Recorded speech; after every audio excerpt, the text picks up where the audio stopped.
कहीं कोई चुपचाप सपनों के परों पर उड़ जाता है, तो कोई खामोशी से दूसरों के दर्द को अपना बना लेता है। Lifelines of India. Lifelines of India में आइए सुने उन अनमोल किरदारों की कहानी जो सिर्फ नायक नहीं बल्कि हमारे जीवन के असली मसीहा हैं। बॉक्स एफएम के स्टूडियो में आज हमारे साथ हैं एक ऐसे शख्सियत जो जर्नलिज्म, पॉलिटिक्स और साहित्य तीनों दुनिया के एक्सपर्ट हैं। मिलिए विवेकानंद शर्मा से।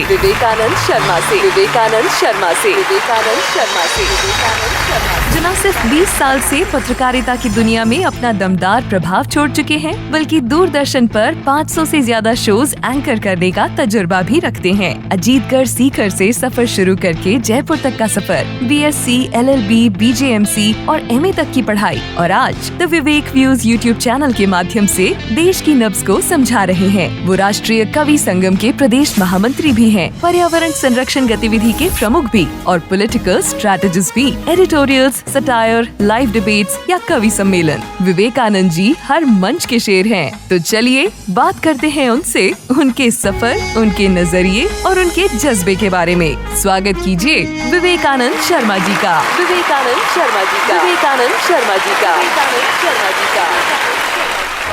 500 दूरदर्शन में शो, मजा आ गया। हमारे ही आदमी निकले अब तो। विवेकानंद शर्मा जी, दोस्तों आपने इंट्रोडक्शन तो सुन लिया, बहुत प्यारा व्यक्तित्व है। और पहली नज़र में जिसको कहते हैं ना, पहली नज़र में प्यार तो नहीं कहूँगा, लेकिन पहली नज़र में आप प्रभावित जब हो जाते हैं ना। हज़ारों गाँवों में जाके सर्वे किया। मुझे एक गांव अपने आप में इतना इंस्पायर कर लेता है। आप जब जो शख्स हज़ारों गाँवों में जाके अगर सर्वे करता है, वहाँ की जनजीवन को देखता है, वहाँ के राजनीतिक जीवन को देखता है, वहाँ की सांस्कृतिक धरोहर को देखता है, तो कितना विशाल व्यक्तित्व हो चुका होता है। सो अभिनंदन है, बॉक्स एफएम में आपका स्वागत है जी। धन्यवाद। शुरू करते हैं सफ़र जी। कहाँ से शुरू करें? बचपन, जवानी, पढ़ाई? मुझे लगता है बचपन ज़्यादा ठीक रहेगा। So, tell us something about your family, about your देखिए, मेरा बड़ा सौभाग्य रहा जिस तरह के परिवार में मुझे जन्म मिला। मेरी माँ यूँ तो केवल कक्षा 4 तक पढ़ी हैं, लेकिन आज वो आयु के 7वें दशक में हैं, और बड़े बड़े विद्वान लोगों से भी मैं जब तुलना करता हूँ तो मुझे लगता है कि मेरी माँ उनसे कहीं आगे हैं। जब मैं बहुत छोटा था तो माँ जब भोजन बना रही होती थी तो घर में टेप रिकॉर्डर चलता था, और उस टेप रिकॉर्डर पे सुंदरकांड चलता था, उसमें भजन होते थे, उसमें बहुत सारे दोहे होते थे। और थोड़ा सा जब मैं समझने लगा तो मुझे याद है कि माँ कहती थी कि गीता का पहला श्लोक याद करना है। क्या बात है। गीता का दूसरा श्लोक याद करना है। कितने याद हो गए? 10 हो गए, 15 हो गए। तो जिस तरह की परवरिश मिली, और मज़े की बात यह है कि बहुत पढ़ी लिखी नहीं थी उस दौर में, जो सामान्य पढ़ाई का तंत्र था। केवल 3री-4थी कक्षा तक पढ़ी हुई मेरी माँ, उन्होंने मेरे परदादाजी से गीता सीखी। उस दौर में आप कल्पना कीजिए, गांव में जब घूंघट हुआ करता था, ससुर बहू बात करें, संवाद हाँ, करें। और उस ससुर से भी एक पीढ़ी के आगे के थे परदादाजी। तो मेरी माँ को बड़ा संकोच भी होता था उस समय, लेकिन वो दादाजी कहा करते थे कि नहीं, संकोच की कोई बात नहीं है, तू तो सीख लिया कर। तो ऐसे करके, और माँ के मन में जिज्ञासाएं थी तो उन्होंने संस्कृत पढ़ी, उन्होंने गीता पढ़ी, और गीता पढ़ने के साथ मुझे ये लगता है कि मेरा जो ननिहाल पक्ष है उससे ये चीज़ें आई। हमारे माँ के जो दादाजी थे, उन्होंने 27-28 वर्ष की आयु में संन्यास ले लिया था, और 100 वर्ष से अधिक की उनकी आयु रही। तो लगभग 75 वर्ष का सन्यासियों का उनका जो जीवन हमने देखा, मेरा भी सौभाग्य रहा। तो सदैव वो भक्ति में ही लगे रहते थे। तो वो अंश कहीं ना कहीं वो माँ की तरफ से, ननिहाल की तरफ से, हमारे घर में भी वो थोड़ा वातावरण उस प्रकार का बना, भक्ति भाव का बना, और उसके माध्यम से सुंदरकांड है, रामचरितमानस है, उसके साथ में गीता के श्लोक हैं, बहुत सारे नीति के जो दोहे हैं। आज भी ऐसे ऐसे कई दोहे हैं जो मुझे याद नहीं है, लेकिन माँ 73-74 वर्ष की आयु में भी बहुत धारा प्रवाह वो बोलती हैं। उन दोहों का संकलन बहुत ज़रूरी है, मतलब अगर इस तरह से ब्रॉडकास्ट में वो प्रिजर्व हो जाएं जी। क्योंकि ये जो आप विलक्षण बात बता रहे हैं, मेरी मतलब कहानी ऐसे लगता है ना कभी कि यार टचवुड एक सी कहानी है। मेरी माँ पढ़ी लिखी नहीं थी, और ये जो पढ़ाई, ये जो अपने इतिहास, मतलब क्या कहूँ आपको कि बड़े बड़े पढ़े लिखे लोग उनके सामने पानी भरते थे। ज्ञान होना और पढ़ाई होना दोनों में बहुत अंतर है, और गांव में आपको बहुत मिलेगा, गुणीजन बहुत मिलेंगे आपको। बिल्कुल, मुझे याद आता है कि बचपन में कहीं 2-4 मोहल्ले के 2-4 लड़के जो है वो झगड़ा कर रहे थे, और मैं उधर से देखता हुआ जब आया, और आने के बाद में जब मैंने बताया माँ को कि ऐसे ऐसे वो झगड़ा हो रहा था, तो माँ के मुंह से दोहा निकलता है कि कछु कहीं नीच न छेड़िए, भलो नवा को संग, पाथर डारे कीच में उछरी बिगाड़े अंग। ओह वाह, तो क्या इस बात तरीके की परवरिश मुझे मिली इसका है। अनुवाद भी चाहिए। अनुवाद सीधा सा है, कछु कहीं नीच न छेड़िए, अर्थात कि जो नीच लोग हैं, दुष्ट लोग हैं, उनसे दूरी बना कर रखिए। भलो नवा को संग, उनकी संगति अच्छी नहीं है। जिस तरीके से कीचड़ में आप पत्थर डालेंगे, पाथर डारे कीच में, पत्थर में वो कीचड़ में आप पत्थर डालेंगे तो उछरी बिगाड़े अंग, वो आपके ही वस्त्र खराब करने वाला है। इसलिए दुष्ट लोगों से, कुसंग से बच के रहना है। यानी जो लोग लोगों की लड़ाइयों के बीच में मजे लेते हैं, उन्हें भी ध्यान रखना चाहिए, एक मुक्का आप पर भी आके गिर सकता है। बिल्कुल। पहाड़े होते थे, ढैया, पौना, सो हमें समझ में नहीं आता था ढैया मतलब बोले ढाई का पहाड़ा, 2 का पहाड़ा तो दुनिया जानती है, 2 दूनी 4, ढाई दूनी 5, तो बड़ा मजा आता था कि अरे क्या पढ़ाई का सोर्स था कि आप 2.5 का पहाड़ा जानते हैं, 3.5 का पहाड़ा जानते हैं, 4.5 का पहाड़ा जानते हैं। माँ हमारी 5 का पहाड़ा थोड़ा अलग तरीके से बोलती थी, तो हम बड़े आनंद लेते थे उस समय। जैसे? क्योंकि हम लोग जब पढ़ते थे तो हमें पढ़ाया जाता था 5 एकम 5, 5 दूनी 10, 5 तिया 15, ये एक चलता था हमारे समय पर माँ जब 5 का पहाड़ा हमारे को सिखाती थी या बोलती थी, तो माँ बोलती थी उसे पंजू पंजो, 2 पंजे 10, 3 पंजो 15, 4 पंजे 20, पचम 25, 6 पंजे 30, 7 पंजे 35, वो अलग तरीके की। 25 तो मैंने भी सीखा हुआ है। 5 5 से 35 जी, इस तरह से। चलो मजा आया। फिर पिताजी का भी बराबर योगदान रहा वैसे, क्योंकि मुझे याद आता है, केवल माँ की बात हो जाएगी तो 3री कक्षा में था मैं, तो हमारे स्कूल में, सरकारी स्कूल में पढ़ा, तो बहुत सारे उत्सव मनाए जाते थे स्कूल में। आजकल तो कम हो गए हैं, हर जयंती मनाते थे, छोटे बड़े हर आयोजन होते थे। तो मेरा ये सौभाग्य था कि उन सब कार्यक्रमों में मंगलाचरण करने का अवसर मेरे को मिलता था। तो मंगलाचरण में संस्कृत के श्लोक बोले जाते थे, तो मैं शुरू में तो बहुत सरल सा श्लोक था, वो बोला करता था, मूकम करोति वाचालम पंगुम लंघयते गिरिम यत कृपात्वम अहम वंदे परमानंद माधवम। जब ये मैंने 5-7 कार्यक्रमों में बोल लिया, तो मैंने पिताजी से कहा एक दिन कि अब मेरे को शर्म आती है कि एक श्लोक में बार बार मैं बोलता हूँ, तो मुझे कुछ नया सिखाइए। क्या बात है। तो फिर उन्होंने माँ शारदे की आराधना के मेरे को श्लोक, या कुंदेंदु तुषार हार धवला, और इस तरीके के 2-3 श्लोक और मेरे को उन्होंने सिखाए। तो बराबर कुल मिला के एक माहौल, अच्छा माहौल रहा। परिवार में अध्यापक ही ज़्यादा थे, शिक्षा विभाग में जुड़े हुए लोग रहे, दादाजी और पिताजी, सारे ताऊ जी, चाचा जी वगैरह, तो एक अच्छा माहौल मेरे को मिला। सौभाग्यशाली हूँ। ढेरों तालियां संस्कारों के लिए, उस परिवेश के लिए जो व्यक्ति को एकदम निर्मल, उज्जवल और संस्कारी बना देता है। विवेकानंद शर्मा साहब हमारे साथ हैं इस समय, बातचीत कर रहे हैं। करियर की बात करें तो आमतौर पे सरकारी नौकरी के पीछे लोग भागते हैं जी, आप क्यों नहीं भागे? बड़ी अच्छी बात छेड़ी है आपने। मेरे साथ कुछ अलग परिस्थितियां भी रही हैं। मैं जब तक 9वीं 10वीं तक पढ़ता था, तब तक सामान्य रूप से स्कूल टॉप करता था, क्लास टॉप करता था, तो पढ़ने में ईश्वर की कृपा से अच्छा था, बढ़िया नंबर आते थे। उस दौर में 1990 का जो दशक था, उस समय सामान्यतः मध्यम वर्गीय परिवारों में एक ट्रेंड था, यदि बच्चा अच्छा पढ़ता है तो उसे डॉक्टर बनाना है या इंजीनियर बनाना है। तो मैं जब 6ठी 7वीं में था, मेरे मन में इंजेक्ट कर दी गई ये बात कि इसको डॉक्टर बनाना है। परिवार में रिश्तेदार, मोहल्ले के बहुत से लोग, मुझे आज भी याद है, मैं जब गाँव जाता हूँ तो हमारे मोहल्ले के, हाँ मोहल्ले के अभी भी 2-3 लोग कहते हैं, अभी भी, जबकि मेरा कोई लेना देना नहीं उस लाइन से। तो वो बाल मन में गहराई तक वो बात पहुंचा दी गई कि इसको डॉक्टर बनाना है। अब आप विडंबना देखिए कि मैं जब 7वीं 8वीं कक्षा में पढ़ता था तो 50 से ज्यादा कविताएं याद थी, 150 से ज्यादा श्लोक याद होंगे कम से कम। इस बात पर किसी का ध्यान नहीं गया होगा, लेकिन नंबर अच्छे आते हैं तो डॉक्टर बना देना है, ऐसा करके। और 11वीं कक्षा में विज्ञान विषय मैंने लिया, और जैसे तैसे सरकारी विद्यालयों में जैसी पढ़ाई होती है, फर्स्ट डिवीजन से पास होता गया। 12वीं पास करने के बाद में पीएमटी करने के लिए पहली बार जयपुर आना हुआ। और जब जयपुर आया तो एक कोई कोचिंग की, कोचिंग में कुछ समझ आया, कुछ नहीं आया, गांव से आए हुए थे, बड़ी विचित्र सी स्थितियां थी और पहली बार में मेरा सिलेक्शन नहीं हुआ। तो मन को बड़ा आघात लगा और सिलेक्शन ही नहीं हुआ। मैं मतलब जो जिस नंबर पे सिलेक्शन होना था उससे बहुत पीछे रह गया था। पिताजी ने कहा कि अब बीएससी करनी है और बीएससी करने का मन था नहीं, क्योंकि मन में तो ये बैठा था कि बनना तो डॉक्टर है, या तो डॉक्टर ही बनना है या फिर कुछ भी कर लूंगा, चाहे दुकान खोल लूंगा, लेकिन कुछ और नहीं करूंगा। और एक तरीके से ये मानिए कि वो किशोरावस्था में जो एक प्रकार से विद्रोही तेवर होते हैं वो मेरे हृदय के भीतर पनप रहे थे। तो पिताजी ने कहा बीएससी करनी है, मुझे नहीं करनी थी, लेकिन उनकी आज्ञा मानने के अलावा दूसरा चारा नहीं था कोई। तो बिना मन के मैंने बीएससी कर ली। बीएससी भी फर्स्ट डिवीजन से हो गई। तो अब देखा कि अब क्या करना है, तो पिताजी ने कहा एमएससी कर ले, लेकिन मेरा मन नहीं था विज्ञान पढ़ने में आगे। तो मैंने देखा कि साथ वाले लोग और क्या कर रहे हैं। तो उस समय आपको आश्चर्य होगा कि मैंने 2-3 नाम सुन रखे थे। एक होटल मैनेजमेंट कुछ होता था, एक एमबीए कुछ होता था। लेकिन आपको आश्चर्य होगा कि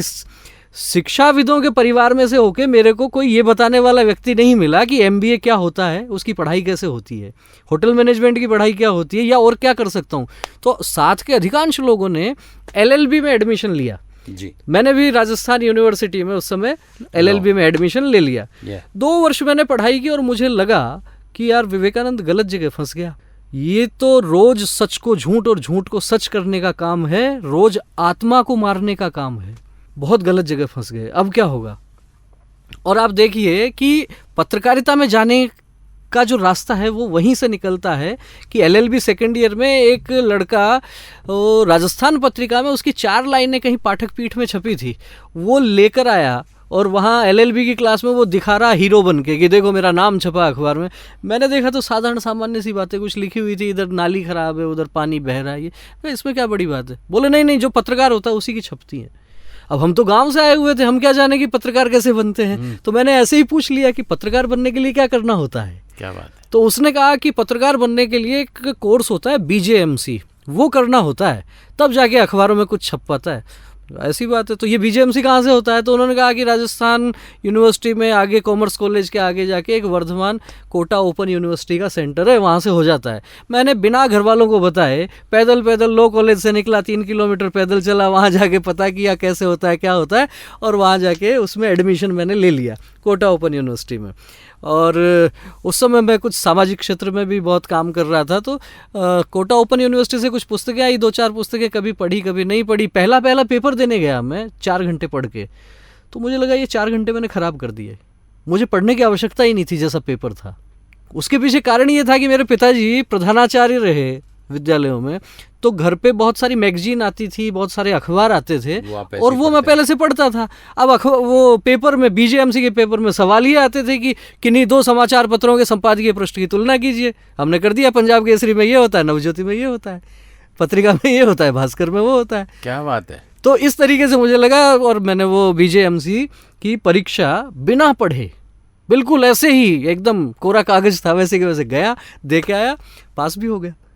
और उसके बाद में फिर मैं 1.5-2 साल और कुछ सामाजिक कार्यों में सक्रिय रहा। फिर जब ये लगा कि अब जीविकोपार्जन के लिए कुछ करना है, तो फिर मेरे को एक चीज़ बड़ी परेशान करती थी कि यदि आप सरकारी नौकरी में जाते हैं तो आप रहेंगे नौकर, और फिर आए दिन जब सरकारें बदलती हैं तो आपको नेताओं के चक्कर लगाने पड़ते हैं। या तो फिर वो जिजीविषा रखी है कि बाड़मेर भी यदि ट्रांसफ़र होगा तो मज़े से काम करेंगे। तो मुझे लगा कि एक स्वभाव में उन्मुक्तता थी, एक बंदिशों को तोड़ने वाला स्वभाव था। तो मुझे लगा वहाँ क्या करना है, खुद का पेट तो जानवर भी भर लेता है।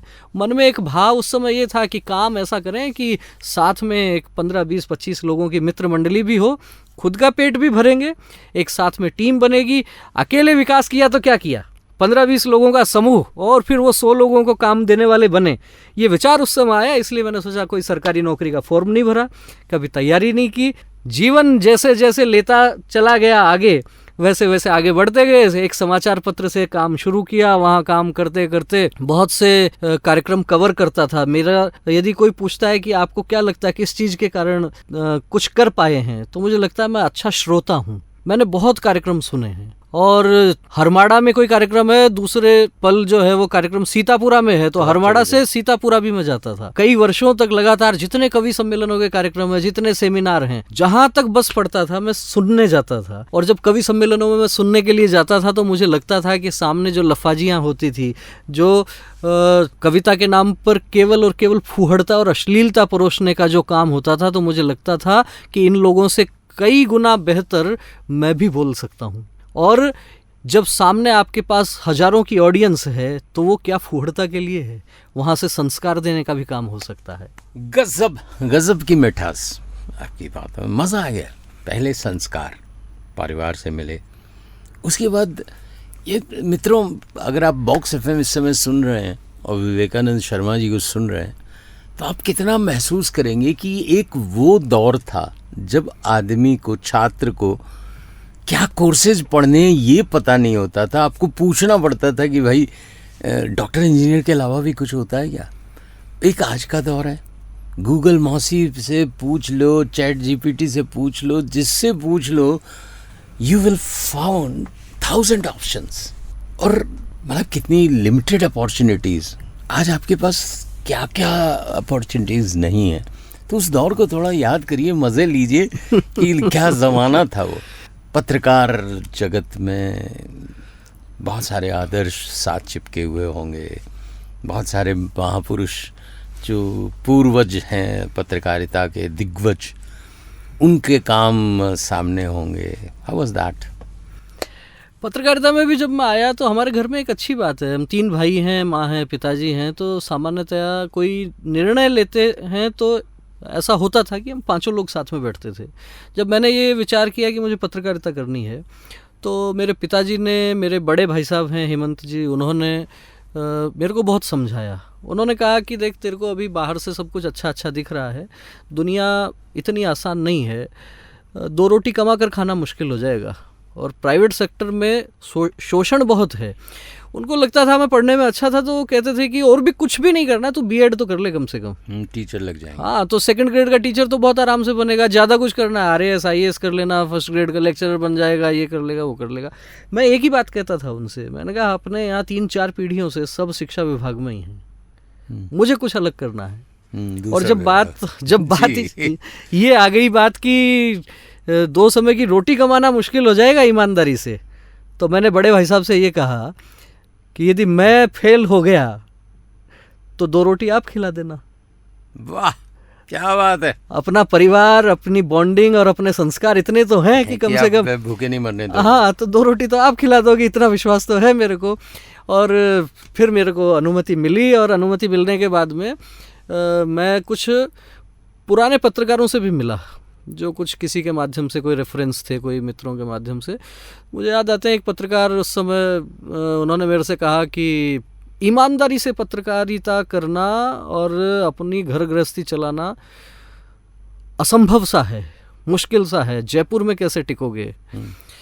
उस दिन गांठ बांध ली थी कि जयपुर में टिकूंगा, ईमानदारी से टिकूंगा, पत्रकारिता के साथ में चाहे मजदूरी और करनी पड़ जाए, लेकिन जो सोच लिया, जो ठान लिया, वो करूँगा। और मुझे याद आता है कि जब सैलरी पर मैं आया पत्रकारिता में, तो पहली सैलरी थी मेरी 3,500 रुपये की। कब की बात है ये? 2005, दिसंबर 2005 की बात है। तो वो भी खैर बड़ी जोरदार घटना है, लेकिन मैं संक्षेप में बात करूं तो उस समय ये प्रण कर लिया था कि काम कुछ और साथ में कर लूँगा। चाहे तो मित्र मंडली से जो संपर्क के लोग थे उनसे मैंने कहा कि मुझे कुछ और भी काम करना है, क्योंकि मैंने अखबार से काम शुरू किया। पहले एक बड़े अखबार में रहा, फिर एक सायंकालीन अखबार में रहा, फिर मुझे लगता था कि इस समय बचता है, अविवाहित था, यहाँ अकेला रहता था, बाकी सब गाँव रहते थे, तो मुझे लगता था कि 18 घंटे काम किया जा सकता है। तो एक मैगजीन की एडिटिंग का काम मेरे को मिला। तो मैं सुबह अखबार के ऑफिस के लिए निकलता था घर से 7 बजे, शाम को 5 बजे 6 बजे तक सामान्यतः उस अखबार का काम हो जाता था। हमारे बाकी साथी 2 बजे 2:30 बजे घर पहुंच जाते थे, लेकिन मुझे क्वालिटी देनी होती थी, तो मैं 6-7 बजे तक उस अखबार के काम के लिए लगता था। उसके बाद एक मैगजीन की एडिटिंग में करता था, और ऐसे करके 9-9:30 बजे तक का वो मेरा काम रहता था। और फिर मुझे लगा कि नहीं, कुछ और करना है, अपने पैर मजबूत करने हैं। तो एक स्मारिका निकालने का एक विचार आया और कर्मयोगी के नाम से, मुझे याद है 2006 में मैंने वो काम किया। उसका काम मैं रात को शुरू करता था 9:30 बजे, रात को 1:30 बजे तक मैं काम करता था। सुबह 7:30 से 1:30 बजे, सुबह 7 बजे से रात को 1:30 बजे तक काम करना। और उसमें भी आज जो बात मुझे संबल देती है, जिसके कारण मेरा हौसला बढ़ता है, वो बात ये है कि दिसंबर जनवरी की कड़कड़ाती ठंड में मोटरसाइकिल पे चल के 1:30 बजे 2 बजे घर पे पहुंचना। उसके बाद 2 जोड़ी कुर्ते पजामे पहनता था केवल, वो एक जोड़ी पहन ली, दूसरी गंदा हो गया, तो रात को 2 बजे कपड़े धोके और एक कमरे में पंखा चला के सुखाना, 2:30 बजे सोना और फिर से सुबह 6 सवा 6 बजे उठ जाना। तो ये जो 4-5 महीने का वो जो कालखंड था, वो मैं भूल नहीं सकता जीवन में। और जो नए युवा मिलते हैं उनसे भी आंखों में आंखें डालकर यही बात करता हूँ कि पत्रकारिता करनी है तो अपने आप को मजबूत करना पड़ेगा।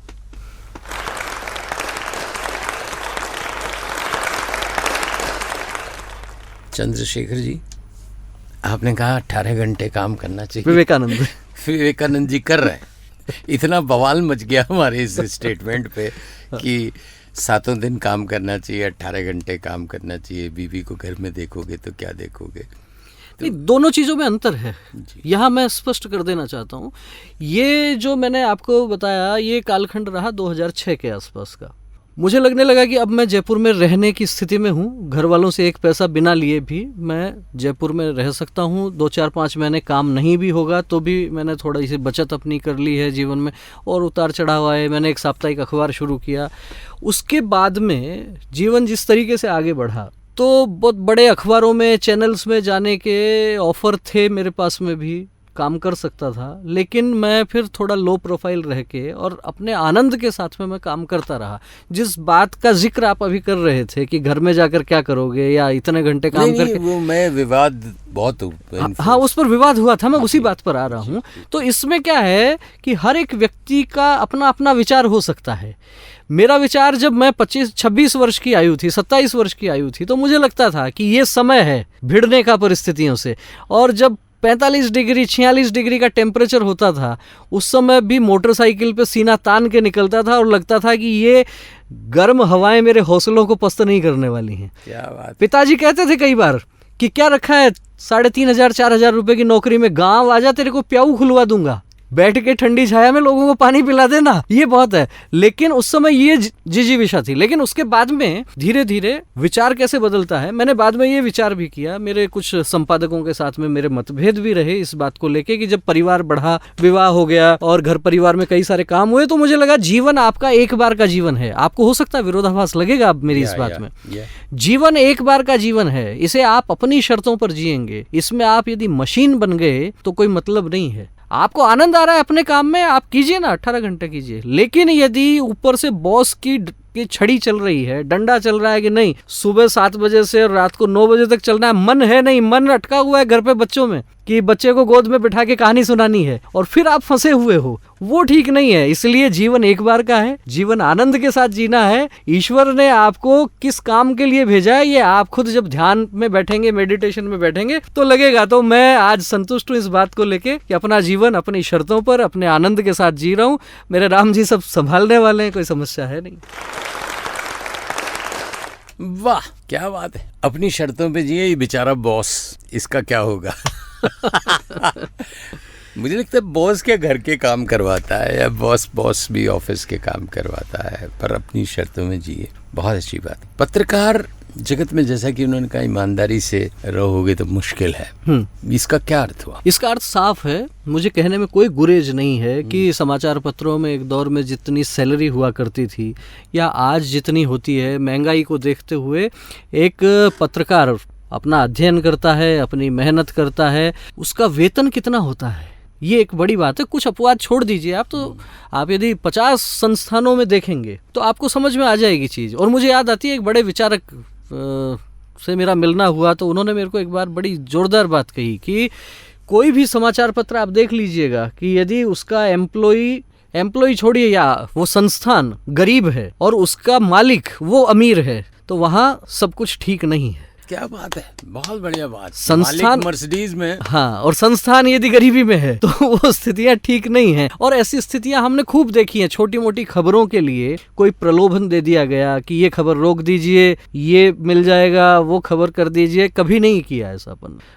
मैंने जितना जैसे जो काम किया समाज हित में जो हो सकता है उसके आगे कोई समझौता नहीं है। और एक दो बार कुछ संस्थानों में ये परिस्थिति मेरे सामने भी आई कि मान लीजिए पर डे का मेरे को मिलता था 150 रुपये और कोई खबर लाने के लिए उस पर खर्च हो गए 180 रुपये। मोटरसाइकिल का पेट्रोल जलाया, 2 बार गया, 4 बार गया, ये खबर निकाली, वो खबर निकाली। चीफ एडिटर ने कहा कि ये फ्रंट पेज की लीड बनेगी, और जब देखा तो अखबार से खबर ही गायब है जो फ्रंट पेज की लीड बनने वाली थी।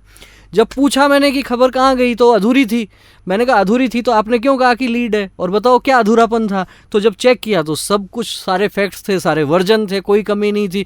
जब चीफ रिपोर्टर फंस गए तो कहते हैं कि सेठ जी से बात कीजिएगा, खबर क्यों नहीं छपी। तो मैंने कहा आप बता दीजिए। तब बात निकल कर आई कि वो अपने बहुत बड़े विज्ञापनदाता हैं जिनके खिलाफ ये खबर जा रही है, इससे संस्थान का नुकसान हो सकता है। मैंने कहा कि आप मेरे को एक सूची दे दीजिए कौन कौन विज्ञापनदाता है, मैं क्यों 180 रुपये जलाता है उस पर। 150 रुपये आप मेरे को देते हो एक दिन के, 180 रुपये में खर्च कर रहा हूँ। वहां से विद्रोही मन से कुछ पंक्तियां निकली बिना किसी तैयारी के।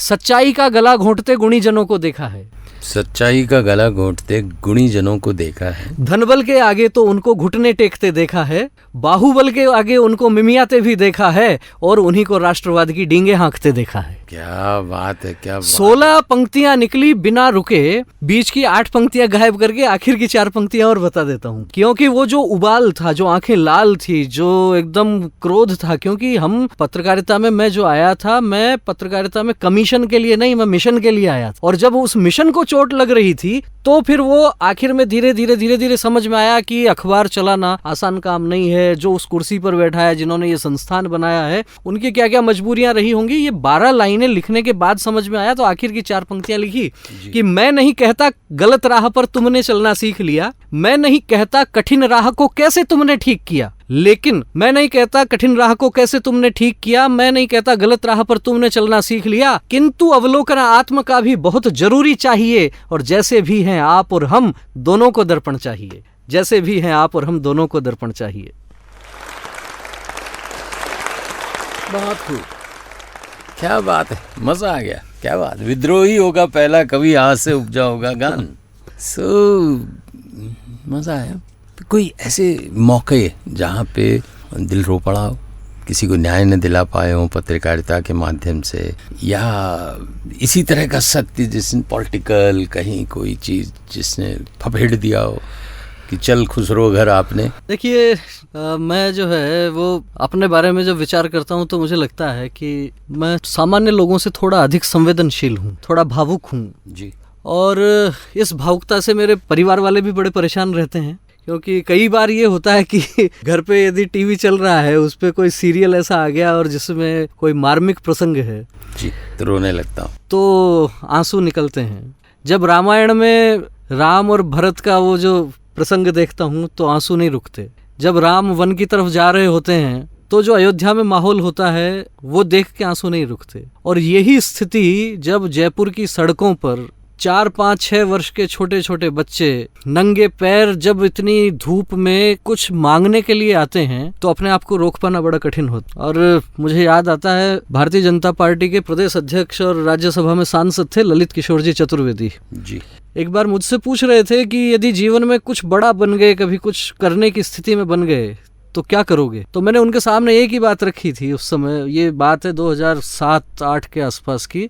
मैंने उनसे कहा था उस समय कि मैं ये चाहता हूं कि इस देश में कोई व्यक्ति ऐसा नहीं होना चाहिए जो भूखा सोए, इस देश में कोई व्यक्ति ऐसा नहीं होना चाहिए जो इलाज को तड़पता रहे, इस देश में कोई बच्चा ऐसा नहीं रहना चाहिए जो 45 डिग्री के टेम्परेचर में तपती हुई सड़कों पर नंगे पैर चलता रहे। यदि ये कुछ हो जाता है, यदि मैं इसमें कुछ करने में यदि सक्षम हो जाता हूं तो मुझे लगता है कि मेरा जीवन धन्य है। तो वो जो भावनाएं हैं, वो जो संवेदनाएं हैं, आज भी कचोटती हैं। अपनी पत्रकारिता के माध्यम से, अपने सामाजिक जीवन के माध्यम से मेरा ये निरंतर प्रयास रहा है कि किसी की आंख के आंसू पोंछने का निमित्त यदि ईश्वर मुझे बना दे तो इससे बड़ा कोई सौभाग्य मेरे लिए नहीं हो सकता। उस दिशा में जितना कुछ मैं कर पाता हूँ, बहुत अधिक प्रचार करने वाला और वैसा विषय भी नहीं है, व्यक्तिगत विषय है। कुछ छोटी मोटी चीज़ें मैं मेरे हृदय को सुकून देने के लिए कुछ कर लिया करता हूँ इस तरह की, लेकिन भूखे बच्चों की आंखों में नहीं देखा जाता। फटेहाल बच्चे जो घूमते हैं इधर उधर, तब मुझे दीनदयाल जी उपाध्याय का एकात्म मानव दर्शन जो कहता है वो बातें भी याद आती हैं। और फिर सत्ता के शिखर पर बैठे हुए लोगों की आंखों में आंखें डालकर उनसे सवाल पूछने का मन भी करता है कि हर एक व्यक्ति को रोटी, कपड़ा और मकान, शिक्षा, स्वास्थ्य और सम्मान ये उपलब्ध करवाना सरकारों की जिम्मेदारी है। और ये उन्हें यदि आज़ादी के 75 वर्ष बाद तक भी यदि नहीं कर पाए हैं तो आत्मावलोकन करना चाहिए। और जब वहाँ से निराश हो जाते हैं कि सत्ता कुछ नहीं करने वाली है, तब फिर मैं कहता हूँ कि केवल सत्ता से मत करना परिवर्तन की आस, जागृत जनता के केंद्रों से होगा अमर समाज। जनता में हम ऐसे केंद्र स्थापित कर दें, कोई कमी नहीं है। मैं रोया हूं साहब जब मैं अखबारों में पढ़ता था कि किसानों ने आत्महत्या कर ली, लोगों को खाने को नहीं मिल रहा, तो खूब रोया हूं, आंखों से बहुत आंसू टपके हैं। और विश्वास नहीं होता, आज भी नहीं होता कि भूख से कोई कैसे मर सकता है हमारे देश में। मैं तो गांव का रहने वाला आदमी हूं, मेरे को 2 रोटी मिली है, घर के बाहर कोई मांगने आ गया 1 रोटी उसको दे दूंगा। ऐसा कैसे हो सकता है किसी के घर में 7 दिन तक चूल्हा नहीं जले और हमें पता नहीं लगे। लेकिन जब शहर में आया और यहाँ का देखा तो पड़ोस में कौन रहता है पता नहीं। भावना शून्य जीवन, ऐसे में बड़ी तकलीफ होती है। बहुत करीबी तौर से आपने पॉलिटिशियंस को देखा, उनके साथ भी काम किया। बहुत बड़ा सच आप उगल गए हैं अभी ना, ऐसे बातों ही बातों में निकल गया। हम सरकारों से क्यों अपेक्षा करते? हम जैसे आपने कहा कि समाज अगर सोच ले, ठान ले, लेकिन हम इतने असंवेदनशील हैं कि हमें भी कोई समस्या ही नहीं लगती। भाई किसान यानी किसान जाने, भिखारी यानी समाज जाने, सरकार जाने, सड़क दुर्घटनाएं हो रही हैं, ट्रैफिक में सेंस नहीं है, भाई ये तो सरकार को करना चाहिए। ऐसा क्यों? देखिए, सरकार भी जो है वो एक बड़ा तंत्र है, बड़ा अंग है देश को चलाने का। सब कुछ समाज के आधार पर ही नहीं चल सकता। भिखारियों के लिए आश्रय स्थल है, जिनके लिए बाकायदा बना रखे हैं गवर्नमेंट ने। इच्छा शक्ति किस अफसर में है कि वो उठा के जेडीए के बाहर कोने में जो भीख मांगते छोटे बच्चे तपती धूप में निकल रहे हैं उन्हें भर्ती कर दे उसकी बला से। एक क्षण अगर वो शक्ल मिलाएगा अपने बच्चे से इस बच्चे की तो शायद कुछ सोचे। मेरी बहुत लोगों से चर्चा हुई इस विषय में भी, इसमें भी दोनों पक्ष बताते हैं लोग। एक तो वो पीड़ा जो मैं महसूस करता हूँ उन बच्चों की आंखों में देखकर, और दूसरी तरफ लोग ये भी कहते हैं कि इनके पीछे बहुत सारे गिरोह भी चलते हैं। जो ह्यूमन ट्रैफिकिंग की बात आती है, अपहरण कर लिया जाता है, बच्चे चुरा लिए जाते हैं, उनको मोहरा बना के जिस तरीके से लुटेरे हाथ पैर तोड़ देते हैं और क्या क्या नहीं करवाते हैं, तो एक बात वो भी आती है। मुझे कई बार ऐसा लगता है कि आप जैसे जयपुर में भी कुछ समय पहले ये बात आ रही थी कि चौराहों को ऐसा कर दिया जाएगा कि जहाँ कोई भिखारी नहीं होगा। आप किस तरीके से करेंगे? डंडे के बल पर करेंगे, वो ठीक नहीं है। मैं कहता हूँ कि इसमें सामाजिक संगठनों को साथ में जोड़ के, वो भिखारी है तो वास्तविकता है क्या उसकी, वो आया कहाँ से है, क्यों आया है और यहाँ क्या ठिकाना है। यदि वो गांव में रह रहा होता कहीं तो उसको पेट भरने के लिए तो 2 रोटी कोई भी दे देगा, वहाँ 2 काम भी मिलेगा उसको, ऐसी बात नहीं है। स्वाभिमानी है तो कुछ काम कर भी लेगा, सारी चीज़ें हो सकती हैं। तो यहाँ क्या है, उसके पीछे तह तक जाने के लिए यदि सत्ता, सरकार, सामाजिक संगठन, ये तंत्र यदि ठीक प्रकार से विचार करे तो मुझे लगता है कि सही तह तक हम पहुंच पाएंगे। ये शोध तो आप पत्रकार हैं जी। आज 5 बच्चों को गोदी में लिए हुए जब किसी औरत को भीख मांगते हुए देखते हैं तो समझ में नहीं आता कि भाई तुम पैदा क्यों कर रहे हो जब तुम उसको पाल नहीं सक रहे हो, या वो तुम्हारे रोजगार का साधन है। आपने कभी आवाज़ तो उठाई होगी? नहीं, मैं पत्रकारिता में आपको बिल्कुल इस बात को स्वीकार करता हूँ कि इन चीज़ों को लेके बहुत बड़ा कोई अभियान मैं नहीं चला पाया, क्योंकि पत्रकारिता में हमारी अपनी मजबूरियाँ थी। हम जो काम कर रहे थे, हमारे बीट जो होती है कि आपको ये काम है वो काम है, प्रकार से उलझन की सी स्थिति है, कई बार चलते हुए कुछ चीज़ें इस प्रकार की आई, तो वो विषय अलग हैं, लेकिन इसकी तह तक जाने का मेरे को अभी तक अवसर नहीं मिला। प्रयास करूंगा आने वाले समय में यदि इस दिशा में भी कुछ हो सकता हो तो। और जो आप बात कह रहे हैं कि एक महिला गोद में 2, 3, 5 बच्चों को लेकर चलती है, तो मैं तो अब कुछ लोगों से, पुलिस से जुड़े हुए लोग हैं, सामाजिक संगठनों से जुड़े हुए लोग हैं, उनकी जो बातें सुनता हूँ, उनके जो अनुभव सुनता हूँ, उनमें मेरे को तो डाउट होता है इस बात पर भी कि जो बच्चे 5 बच्चे, 4 बच्चे, 3 बच्चे के हैं, हाँ वो उसके भी हैं कि नहीं है, या वो पूरा गैंग जो पीछे लगी हुई है। वैशाली नगर की बात बता रहा हूँ, इस 12:30 बजे की धूप में बच्ची को लिए हुए जवान औरत भूख मांग रही थी। मैंने कांच खोला, मैंने कहा आप श्रम कर सकती हैं, और इस बच्ची को जो आप यातना दे रही हैं इसके लिए ऊपर वाला आपको दुख देगा। वो उसे मेरी आंखों को देखा, बोला कांच बंद कर ले, मतलब वापस बंद कर ले। वो बच्ची बेहोश थी, धूप में वो चिल्लाए नहीं, रोए नहीं, इसलिए उसको या तो कोई इंजेक्शन दिया गया था या कुछ अफीम डोडा कुछ दिया गया था ताकि वो बेसुध पड़ी रहे और उसके नाम से। हाँ, तो असल बात यही है कि इनके पीछे जो गैंग हैं, जो लुटेरे लोग बैठे हैं, वही चेहरे आपको हर चौराहे में फिक्स दिखेंगे, जैसे आपने ठेका उठा रखा। ठीक बात है। चलिए विषय को बदलते हैं थोड़ा सा।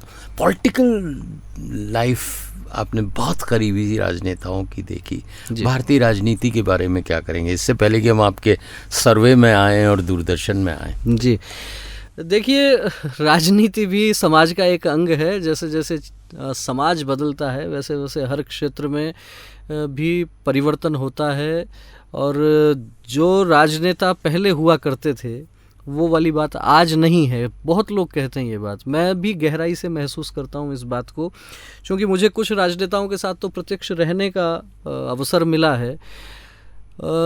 मैं ललित किशोर जी चतुर्वेदी को जरूर याद करना चाहूँगा। वाह।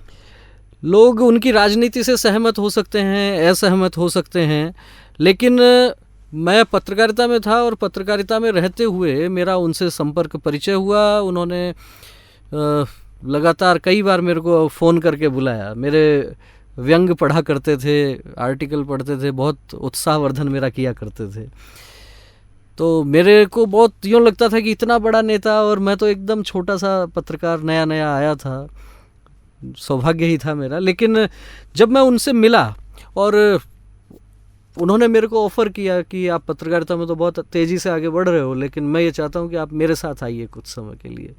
राज्यसभा में वो सांसद थे, तो मैं इस कारण नहीं गया कि वे जो है वो बड़े राजनेता हैं, मैं उनके साथ इसलिए गया क्योंकि मुझे पता लगा कि वे गरीब निर्धन लोगों का उपचार करवाते थे।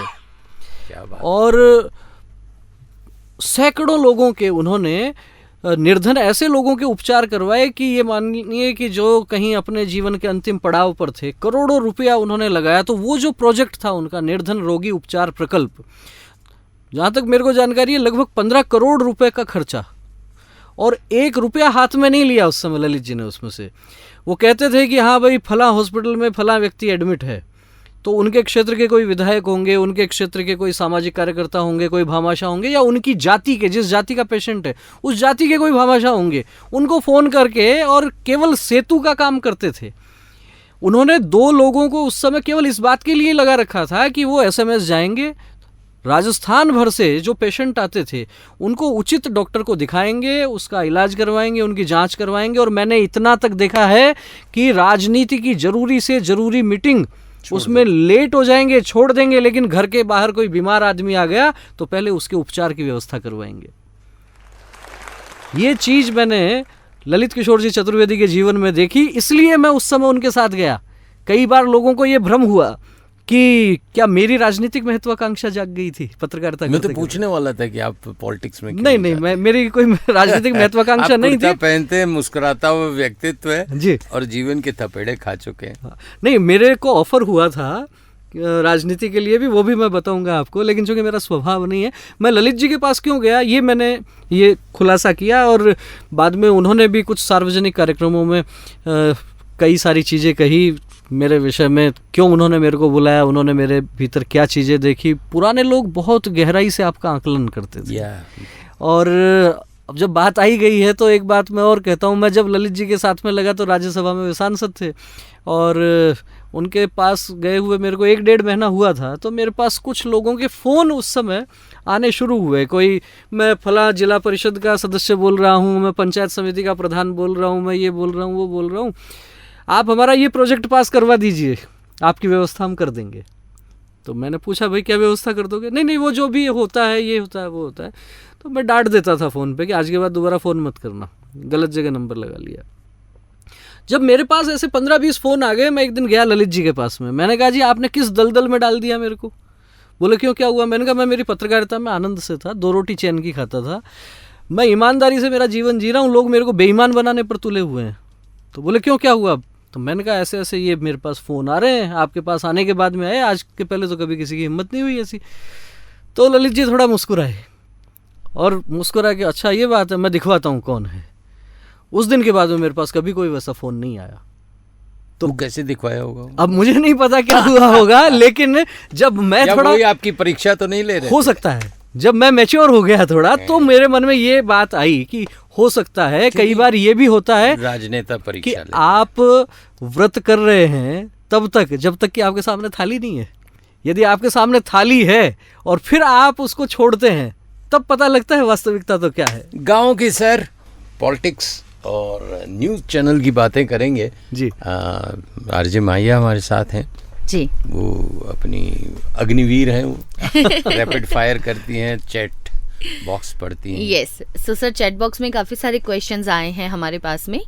सो कुछ जो आपके चाहने वाले हैं उनमें से विनोद जी हैं कच्छावा, जो ये पूछना चाह रहे हैं कि आपकी भाषा में परिशुद्धता और प्रवाह बहुत अच्छा है, आपने इसके लिए क्या प्रयास किए हैं?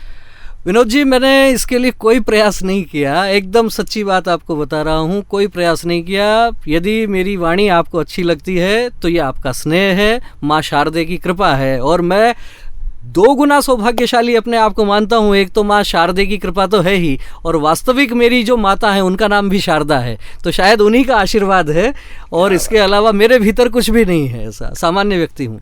वाओ। सो दिलीप शर्मा जी कुछ कह रहे हैं कि पर्यावरण संरक्षण की दृष्टि में आप प्रदेश स्तर में व्यापक प्रवास करते हैं जी। और पर्यावरण संरक्षण की दृष्टि में आप प्रदेश स्तर में व्यापक प्रवास करते हैं, ये आई थिंक इन्होंने रिपीट कर दिया है।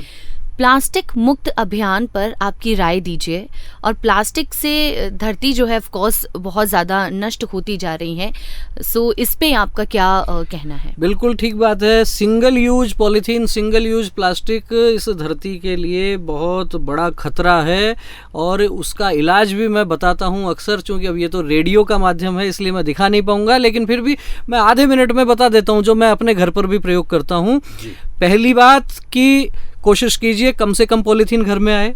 दूसरी बात, यदि आ गई है तो कोशिश कीजिए कि घर के बाहर नहीं जाए, और आ गई तो उसका क्या किया जाए, तो घर पे जो भी पानी पीने की प्लास्टिक की बोतल होती हैं, हम जब यात्राएं करते हैं ट्रेन में, बस में, इधर उधर, तो जो प्लास्टिक की बोतल हमारे पास आ जाती हैं, उस बोतल के अंदर उस आप सिंगल यूज पॉलीथीन को ठूस कर भर दीजिए। आपके 1 महीने में जितना पॉलीथीन घर में आता है वो 1 लीटर की बोतल में फिट हो जाएगा, और हमने उसको नाम दिया है इको ब्रिक्स। बहुत बढ़िया, बहुत बढ़िया। हमने उसको, लिसनर्स प्लीज ध्यान बहुत दीजिए, यूनिक था ये, बहुत यूनिक चीज है, इसको धीरे से बताइए ताकि इसको हम बार-बार एडिटेड पोर्शन इसका अपील के तौर पे। मैं Vivekanand Sharma single use polythene का निराकरण आपके समक्ष रखता हूं। आपके घर में जो भी कोई प्लास्टिक की बोतल आती है, उस बोतल को लीजिए। आपके घर में जो भी कोई सिंगल यूज पॉलीथीन आता है या ऐसा पॉलीथीन आता है जो आप कचरे की गाड़ी में फेंकने वाले हैं, उसको कचरे की गाड़ी में फेंकने के बजाय घर की उस प्लास्टिक की पानी की बोतल जो खाली हो गई उसके अंदर भर दीजिए। एक छोटा सा डंडा ले लीजिए और उसको ठूस कर दबा कर आप आराम से भरते जाइए, चाहे चॉकलेट का रैपर हो, चाहे ये चिप्स कुरकुरे नमकीन के जो हैं, या चाहे आप सब्जियां लेकर आते हैं। तो पहली बात तो ये कि रिफ्यूज़ कीजिए, आ गई है तो उसको बोतल में बंद कर दीजिए। और मैं ये कहता हूँ कि ये जो सिंगल यूज पॉलीथीन है, ये इस कलयुग का, इस दौर का जिन्न है। इस जिन्न को उस प्लास्टिक की बोतल में बंद करके उसका ढक्कन बंद कर दीजिए। आपके घर में 1 महीने में जितना पॉलीथीन आता है वो लगभग 1 लीटर की बोतल में बंद हो जाएगा। और उसको हमने नाम दे दिया इको ब्रिक्स। उसको आप घर पे रखिए। उस इको ब्रिक्स के 50 तरीके के उपयोग शुरू हो गए हैं। वो बिकता भी है 10 रुपये 15 रुपये किलो के आधार पर। आप अपने घर के बाहर रैंप बना रहे हैं, उसमें ईंट लगाते हैं, उसकी जगह आप उसको काम में ले सकते हैं। आपके घर के आसपास में कोई पार्क है, वहाँ पेड़ पौधों की सज्जा करनी है, बाउंड्री बनानी है, उसमें काम में ले सकते हैं। लोग फर्नीचर बनाने लग गए हैं उसका। तो जो समस्या है उसका निराकरण भी आपके पास ही है। बहुत अच्छा प्रश्न किया था दिलीप जी ने। आप जब सोचना शुरू करते हैं इन समस्याओं पर तो निराकरण अपने आप निकलने लगते हैं। और मैं तो ये भी कहता हूँ कि इस धरती को हमने माँ कहा है, माता भूमि, पुत्रो अहम पृथिव्या। माता भूमि माता है, हम इसके पुत्र हैं। तो कैसे पुत्र हैं? हमारी माता श्रृंगारित रहनी चाहिए या खराब? ये विचार हम सबको करना पड़ेगा। भावनात्मक रूप से यदि आप जुड़ेंगे तो मुझे लगता है कोई पॉलीथीन आप बाहर नहीं फेंकेंगे। और घर के बाहर जो कचरा जाता है उसमें आप देख लीजिए, सर्वे करके 50% से ज़्यादा सिंगल यूज पॉलीथीन का कचरा है। उस पॉलीथीन की जो थैली है उसके भीतर आपने यदि रसोई का वेस्ट डाल के फेंक दिया, उस रसोई के वेस्ट को आप गाँव में हो तो बाहर डाल दीजिए, कोई भी जानवर उसको खा लेगा। और नहीं तो वो 3 दिन के अंदर जो है वो मिट्टी में मिलके खाद बन जाएगा। आप शहर में रह रहे हैं तो आप कभी भी आ सकते हैं हमारे पास, हम आपको निराकरण बता देंगे। घर के ऊपर एक ड्रम रखिए, उसके अंदर आप वो वेस्ट डालिए। पुराने मटके हैं उनके अंदर थोड़ी मिट्टी के अंदर रसोई का वेस्ट डालिए, निराकरण हो जाएगा, खाद बन जाएगा, जैविक खाद, पैसा भी बचेगा और सफाई भी हो जाएगी। Wow, unique solutions, wow, amazing. So अगला सवाल अनीता जी का है कि आप देश के करंट पॉलिटिकल और सोशल इश्यूज को लेकर अपना क्या नजरिया रखते हैं? हाँ, अच्छा प्रश्न है। वर्तमान समय की राजनीति की यदि बात करें तो इस समय जो भारत पाकिस्तान के बीच तनाव चल रहा था, उस तनाव को लेके जो सारी स्थितियां बनी, ऑपरेशन सिंदूर की जो बात हुई, निश्चित रूप से मेरा ये मानना है, आप राजनीतिक रूप से किसी भी दल के समर्थक हो सकते हैं, लेकिन आपको इन चीज़ों में पढ़ने के बजाय जब देश के बाहर के विषय आते हैं तो मुझे याद आता है महाभारत का प्रसंग। जब कौरव और पांडवों का विषय था और गंधर्वों ने दुर्योधन को जब बंदी बना लिया था, तो युधिष्ठिर कहते हैं भीम और अर्जुन से कि उनको छुड़ा कर लाओ। भीम और अर्जुन कहते हैं कि नहीं, उसने हमारे को जो है वो वन में भेज दिया है, वो हमारा दुश्मन है। तो युधिष्ठिर कहते हैं वयम पंचाधिकम शतम। हमारा झगड़ा यदि है, कांग्रेस भाजपा का यदि झगड़ा है, घर के भीतर का झगड़ा है, घर के बाहर के व्यक्ति के लिए हम 105 हैं, केवल 5 पांडव नहीं हैं। वयम पंचाधिकम शतम। मुझे लगता है माननीय प्रधानमंत्री जी ने अभी विदेशों में जिस तरीके से डेलीगेट्स बनाकर भेजे हैं, जिस तरीके से कांग्रेस के नेता शशि थरूर बाहर गए हैं, इस प्रकार के प्रयासों की सराहना होनी चाहिए। पार्टी पॉलिटिक्स, मतभेद और समर्थन ये सब अलग विषय हो सकते हैं। ये राष्ट्र प्रथम है, राष्ट्र प्रथम रहना चाहिए, सभी के लिए होना चाहिए, मुझे यही लगता है। और राजनीति केवल टांग खींचने की वो स्थान नहीं होना चाहिए। राजनीति सेवा का माध्यम हुआ करती थी, आज भी मैं कहता हूं, और मैं इस बात से भी बराबर नए जो राजनेता आ रहे हैं उनको भी कहता हूं कि यदि आप राजनीति में हैं तो आपका सोर्स ऑफ अर्निंग वो कुछ अलग रहना चाहिए। आप इस समाज को देने के लिए आए हैं तो आपका राजनीति में स्वागत है, और यदि आप कुछ लेने के लिए आए हैं तो मुझे लगता है गलत रास्ते पर हैं। ऐसे लोगों को नानाजी देशमुख को अवश्य पढ़ना चाहिए। शानदार, इतना सरल तरीके से मतलब निकाला है, ऐसे भाग रहा है। 3:51 हो चुके हैं इसलिए। बिल्कुल। तो अगला एक और सवाल है कि क्या आपको लगता है कि सोशल मीडिया और डिजिटल प्लेटफॉर्म्स पर जर्नलिज्म की क्वालिटी को इम्प्रूव करने की जरूरत है? निश्चित रूप से सोशल मीडिया जो है और डिजिटल प्लेटफॉर्म्स हैं, इनके दोनों तरह के प्रभाव आप देख सकते हैं। सकारात्मक प्रभाव भी है। सकारात्मक प्रभाव ये है कि जो मेन स्ट्रीम मीडिया है उस पर कहीं ना कहीं एक दबाव जरूर बना है कि आप अपने हिसाब से जो वर्षों से एजेंडा चलाते आ रहे थे उसको चेक करने वाले लोग आ गए हैं। बहुत से लोग हमारे यहाँ तो भारत गाँव में बसता है, गुदड़ी के लाल जो है वो बहुत हैं, गांव-गांव ढाणी ढाणी में फैक्ट चेक करने का एक काम आ गया है। ठीक वही बात दूसरा पक्ष यदि आप देखेंगे तो ये भी आएगा कि कोई कुछ भी चला रहा है, और आजकल तो वो जो नाम चलता है व्हाट्सएप यूनिवर्सिटी, तो जो समझदार लोग हैं उन्हें थोड़ा सा सतर्क रहने की आवश्यकता है। कई बार अफवाहें चला दी जाती हैं, कई बार पता लगता है कि सीमा पर तनाव है और कई लोग जो है वो इस्लामाबाद में तिरंगा लगा देते हैं। तो उस तरह की चीज़ों से भी निश्चित रूप से बचने की आवश्यकता है। फैक्ट्स के आधार पर चलें तथ्यों के आधार पर चलें और किसी भी बात पर आंख बंद करके भरोसा करने के बजाय वास्तविकता देखिए। मैं जब पत्रकारिता में नया नया आया था तो उस समय इंटरनेट इतना नहीं चलता था, हम मौके पर जाते थे, जहां कोई घटना हो गई वहां जाते थे। आज आपके पास सुविधाएं हैं, आप एक जगह नहीं 5 जगह चेक कर सकते हैं। तो इसलिए तथ्यों के साथ छेड़छाड़ नहीं हो और जो हमारे को टेक्नोलॉजी मिली है, जो संसाधन मिले हैं, उनका सदुपयोग हो। बिल्कुल। सो इसी के साथ चैट बॉक्स को विराम देते हुए हम रैपिड फायर राउंड पे चलते हैं सर। हिंदी अनुवाद हमने किया था। रैपिड फायर का हमने अनुवाद भी किया था। यस, बता देंगे। रैपिड फायर मतलब रैपिड मतलब जल्दी, फायर मतलब आग। ओके, सो सर इसमें फटाफट आपको आंसर करने पड़ेंगे 1 वर्ड में। डिबेट में सबसे ज्यादा इरिटेटिंग साउंड। लोग चिल्लाते हैं, एक दूसरे की बात सुनाई नहीं देती है और बोले जा रहे हैं, ये पता ही नहीं है कि सामने वाला सुन भी रहा है कि नहीं। क्या बात। ओके, अगर पॉलिटिशियन जोक हो तो उसका पंचलाइन क्या होगा? पॉलिटिशियन जोक हो, हाँ, पॉलिटिशियन पे कोई जोक हो तो पंचलाइन क्या होगा? देखिए, मैं कई बार मंचों पर, आपने कहा एक शब्द में बोलना है, वो तो कठिन है। इसके लिए मैं कई बार मंचों पे जब जाता हूँ तो मैं कई बार कहता हूँ कि एक दौर था वो कि जब नेता शब्द गाली का पर्याय बन गया था। ये बड़ी जिम्मेदारी है नेताओं पर कि इस धारणा को कैसे बदला जाए। और मैंने अभी उदाहरण भी रखा था ललित किशोर जी चतुर्वेदी का। यदि उस रास्ते पर नहीं चलेंगे और जो घोटाले वो आते रहेंगे तो फिर स्थिति गड़बड़ है। ओके, आपकी नजर में सच और झूठ में से कौन सबसे ज्यादा फनी है? नहीं, फनी दोनों ही नहीं है। ओके, क्योंकि सत्य जो है वो ईश्वर है और झूठ है उसके बराबर कोई पाप नहीं है। सांच बराबर तप नहीं, झूठ बराबर पाप। वाओ, अगर आप पॉलिटिशियन होते जैसे तो सबसे पहला लॉ क्या बनाते? मैंने अभी चर्चा हुई थी तो उसमें ये कहा था कि कानून बनाने की जो बात है, इस देश में कोई व्यक्ति भूखा नहीं सोएगा और ये व्यवस्था छोटे स्तर पर कीजिए, आप मोहल्ले के स्तर पर लेकर जाइए, आप कॉलोनी के स्तर पर लेकर जाइए इसको, तो फिर ये देश केवल सोने की चिड़िया नहीं बनेगा। जो हम कहते हैं विश्वगुरु बनने की जो बात हम करते हैं, कैसे बनेंगे? हर एक व्यक्ति इस राष्ट्र को आगे बढ़ाने में योगदान तभी दे पाएगा। पहली आवश्यकता है पेट की भूख, उसको शांत करना जरूरी। राइट। आपको लगता है कि कभी कभी पॉलिटिशियंस भी स्टैंड अप कॉमेडियन से कम नहीं होते?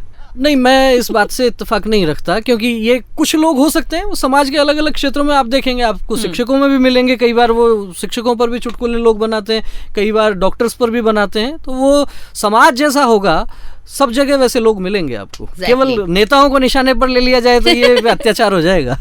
अगर आपको एक सुपर पावर चूज करनी हो तो वो क्या होगी?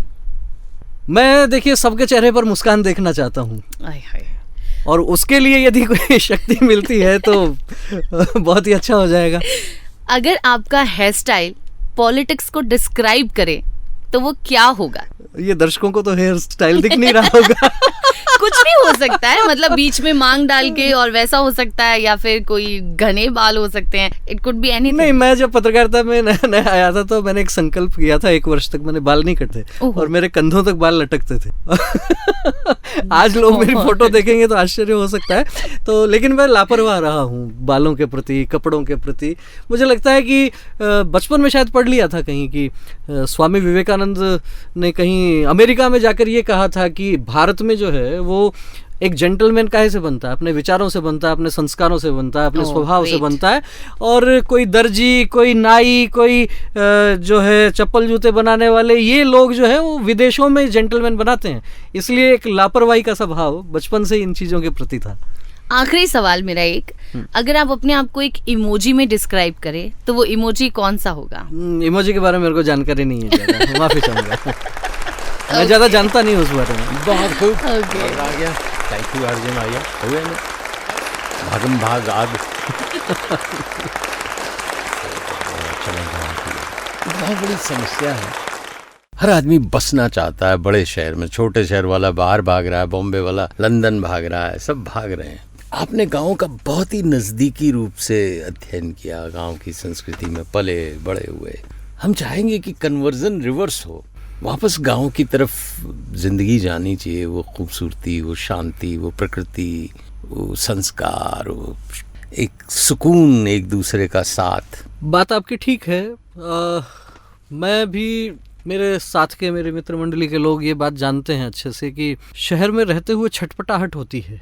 और मैं कई बार कह देता हूँ, जो शहर में मित्र हैं उनको बुरा भी लगता है तो भी मैं कह देता हूँ कि शहर के मित्र की जो मुस्कुराहट है उसमें 90% बनावट दिखती है। वाह। गांव में जो मेरा मित्र मेरे से मतभेद भी रखता होगा, 4 बातें मेरे विपरीत भी कह रहा होगा, तो भी उसका भीतर, उसके हृदय में क्या है वो मुझे पता है। तो गांव में अपनापन है। मैंने एक बार यूं ही मंच पर जब मैं था एक कवि सम्मेलन के, तो कोई गांव और शहर की तुलना वाली बात चल गई थी, तो बिना लिखे एक कविता पढ़ी थी वहाँ। क्या बात है, आइए। अब मुझे नहीं पता कविता है नहीं है, पर मेरे मन के भाव थे, तो मैंने उस समय वहाँ कहा कि गांव के 50 बीघा खेत के बीच बना बड़ा सा मकान छोड़ के शहर के 50 गज के फ्लैट में आ गए हैं, क्योंकि हम विकसित हो गए हैं।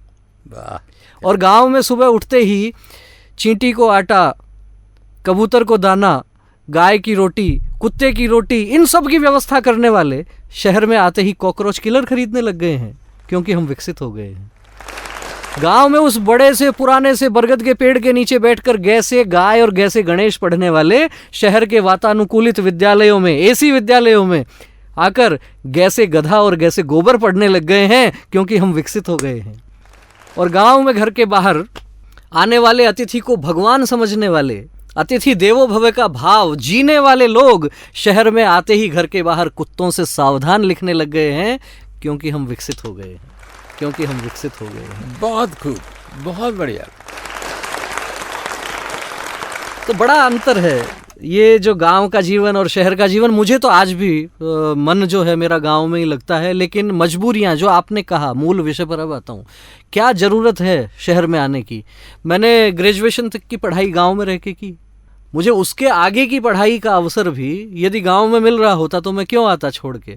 कई सारे ऐसे दिन याद आते हैं कि जब मैं अकेला रहता था और बड़ी उदासी आती थी शाम के समय, किसके पास जाऊं, कौन। गांव में मेरे 50 मित्र हैं, 50 परिवार वाले लोग हैं, इधर से निकलो उधर से निकलो, यहाँ कौन। यहाँ आपके पड़ोस वाला भी आपसे 4 बार सोच के बात करेगा। तो कहीं ना कहीं रोजगार की बात हो सकती है, कहीं ना कहीं विकास की बात हो सकती है, कहीं ना कहीं सुविधाओं की बात हो सकती है। मुझे लगता है कि यदि देश की, प्रदेश की राजधानियाँ, बड़े बड़े कार्यालय, बड़ी बड़ी सुविधाएं ये जिस दिन गाँव की तरफ जाने लग गई तो वो रिवर्स हो जाएगा। आज भी बहुत से लोग हैं जो जाना चाहते हैं, जा भी रहे हैं। अखबारों में भी खबरें आती हैं, मल्टीनेशनल की नौकरियां छोड़ के लोग गांव में जाके सब्जियां उगा रहे हैं। हाँ, मैं जानता हूँ 2 IITians को, मियाँ बीवी दोनों हैं बैंगलोर से। तो लोग मिलेंगे, ऐसे भी बहुत लोग मिलेंगे, गाँव में काम कर रहे हैं, बिना जैविक खाद के साथ वो कृषि अपनाए हुए हैं, और अपनी छोटी सी बच्ची को 3 साल की धूल में लपेटते देख के बड़ा खुश होते हैं कि ये जीवन इसको मिल रहा है, कभी नहीं मिलेगा शहर में। ठीक बात है। तो चलो गांव की ओर। विवेकानंद शर्मा साहब, मज़ा पता नहीं, वक्त तो ऐसे भागा उड़ के कि समझ में नहीं आया। वैभव तनेजा है एक एलन मस्क के नए हीरे, न कोई हार्वर्ड में पढ़े न कोई ऑक्सफोर्ड में पढ़े, और आज सबसे ज़्यादा पैकेज लेके बैठे। तो भाई गांव वाला भी कहीं, जो भी हिंदुस्तान को रोशन करता है वो कहीं ना कहीं गांव से होता है। मैं तो खैर ये जो बड़े पैकेज वाली बात है, इसमें भी खैर मेरे विचार से बहुत से लोग असहमत हो सकते हैं। मैं अक्सर युवाओं से ये कहता हूँ कि पैकेज पर पैकेज, पैकेज पर पैकेज, आखिर आपका लक्ष्य क्या है। मेरे 2-4 बड़े अच्छे उद्यमी मित्र हैं, बढ़िया पैसा कमाते हैं, उनसे भी अभी 2-3 महीने पहले चर्चा हो रही थी। आप सुबह से रात तक लगे रहते हैं, आपको परिवार को समय देने को नहीं है, आपकी खुद की क्या हॉबीज हैं, आपको आनंद किन चीज़ों में आता है पता नहीं है, भूल गए हैं, लेकिन पैकेज पर पैकेज बढ़ाते जा रहे हैं। तो कितना चाहिए। यदि ये संतोष का भाव जीवन में नहीं है, मेरे को लगता है ईश्वर की कृपा है, मेरे भीतर तो है, इसलिए आप मुस्कुरा रहे हैं। विवेक और आनंद तो पैकेज के पीछे कितना भागेंगे। साईं इतना दीजिए जा मैं कुटुंब समाए, मैं भी भूखा ना रहूं साधु न भूखा जाए।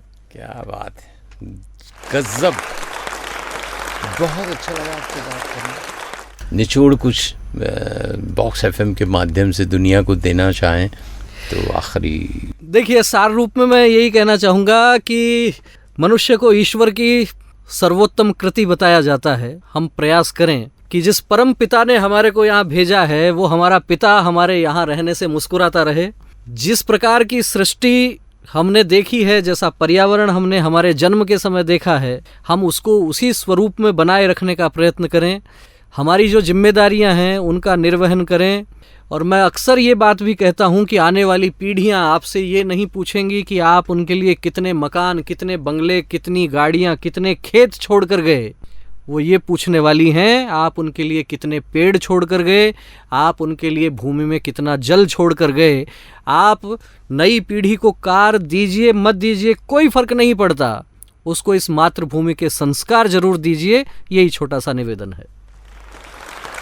क्या बात है, क्या सांस छोड़ रहे हैं, इनको सांस लेने लायक सांस छोड़ रहे हैं, हवा छोड़ रहे हैं। बहुत खूब, बहुत मजा आया, अति आनंद। फिर मिलोगे, मुझे इस बात का वादा कर लो, हमसे एक और मुलाकात का वादा। जरूर जरूर, मिलेंगे मौज फिर। करो, रोज करो, और नहीं मिले तो खोज करते हुए हमारे पास आ जाओ।